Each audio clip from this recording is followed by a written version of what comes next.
Boa noite! Começa agora o Café com Palavra.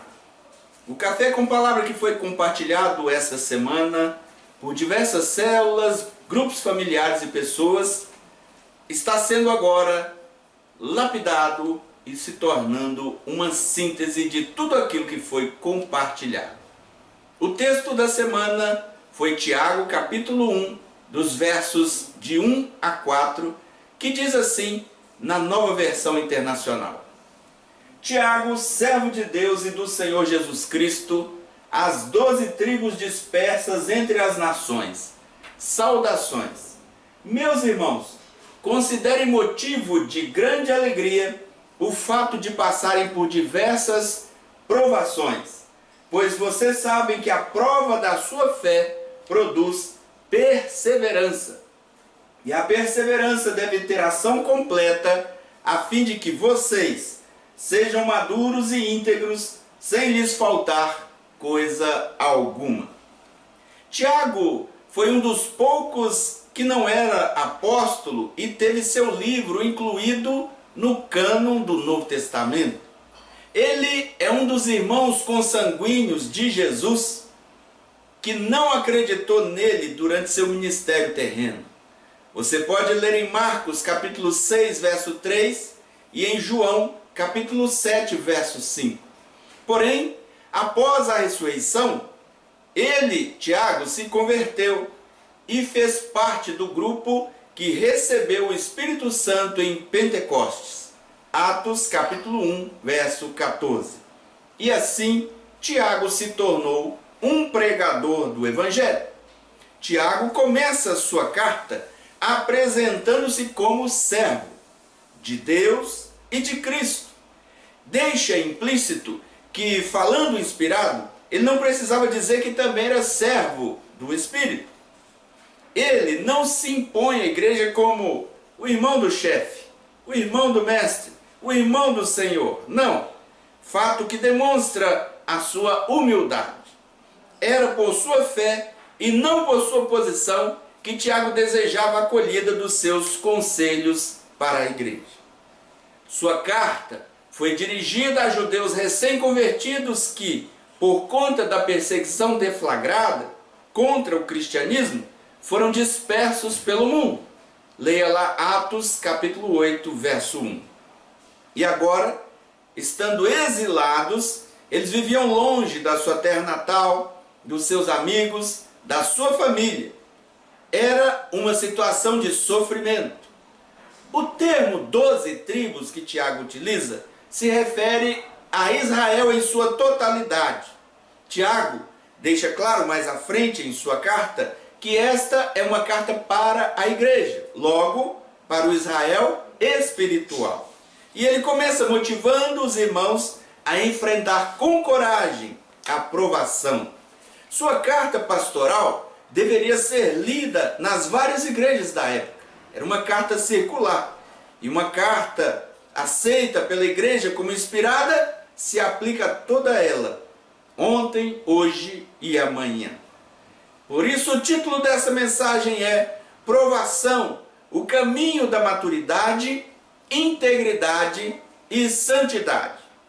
Após se apresentar, identificar seus leitores primários e reconhecer a situação difícil em que eles se encontravam, Tiago os ensina a interpretar as provações e motiva-os a permanecerem firmes para saírem da provação melhores do que entraram.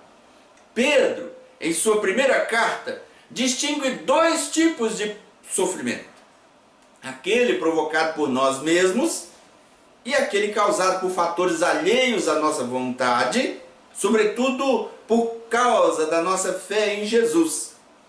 Esse último é a provação de que Tiago está falando.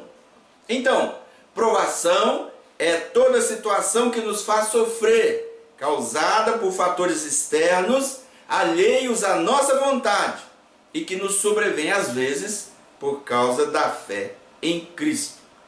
Todas as pessoas do mundo, sendo cristãs ou não, sofrem. O cristão tem um agravante. Além do sofrimento comum a todas as pessoas, ele pode sofrer simplesmente porque é um seguidor de Cristo.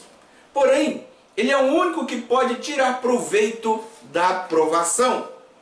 Ocorre que, em regra, sofrimento traz dor, sofrimento traz tristeza e pode levar à murmuração.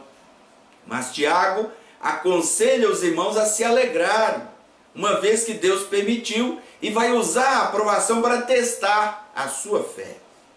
Esta, sendo firme, trará maturidade, integridade e santidade.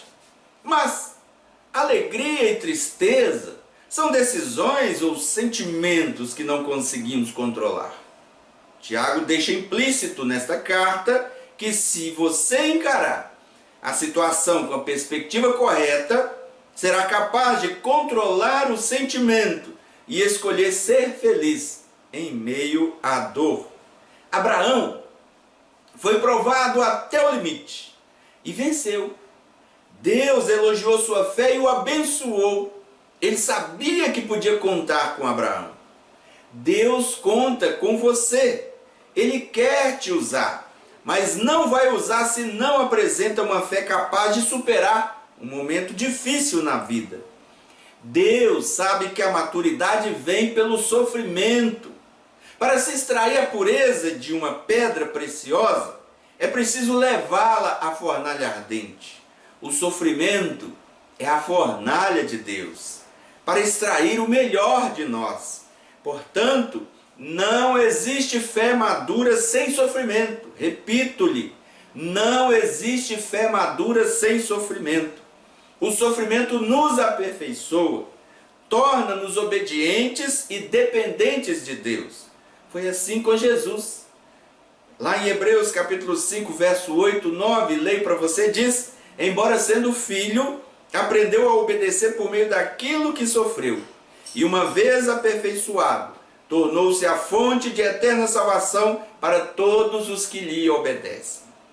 Terminando, você já passou por uma situação de provação ou de sofrimento que de fato abalou sua fé em Deus? Aprendemos em Tiago que é na provação que a perseverança cresce, que nenhuma provação dura a vida toda.